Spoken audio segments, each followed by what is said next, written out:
കഞ്ചിക്കോട്ടെ പ്രമുഖ പൊതുമേഖലാ സ്ഥാപനമായ ബെമലിൽ ക്യാമ്പസിന് തീപിടിച്ചു. അഗ്നിശമന സേന മണിക്കൂറുകൾ പ്രയത്നിച്ചാണ് തീയണച്ചത്.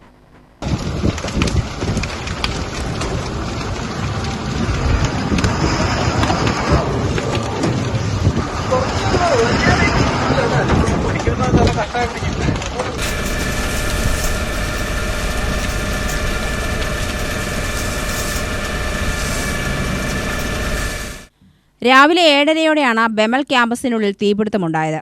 നിമിഷനേരം കൊണ്ട് തീ പടർന്നു പിടിച്ചു. വിവിധ യന്ത്രങ്ങൾ സുരക്ഷിതമായി കൊണ്ടുവരാൻ ഉപയോഗിച്ചിരുന്ന മരപ്പലകകളിൽ തീ പടർന്നു പിടിച്ചു. പാലക്കാട് നിന്നും കഞ്ചിക്കോട് നിന്നും അഗ്നിശമന സേന യൂണിറ്റുകളെത്തി. രാവിലെ 8 മണി മുതൽ ആരംഭിച്ച തീയണയ്ക്കൽ ഉച്ചയ്ക്ക് 1:30യോടുകൂടിയാണ് അവസാനിച്ചത്. ഏക്കർ കണക്കിന് ഭൂമിയിലാണ് തീ പടർന്നു പിടിച്ചത്. തീ പുറത്തേക്ക് പടരാതിരിക്കാൻ അഗ്നിശമന സേന കനത്ത പണിയാണെടുത്തത്. രാജ്യത്തെ സൈനിക വാഹനങ്ങൾ നിർമ്മിക്കുന്ന പൊതുമേഖലാ സ്ഥാപനമാണ് ബെമൽ. UTV news, Palakkad.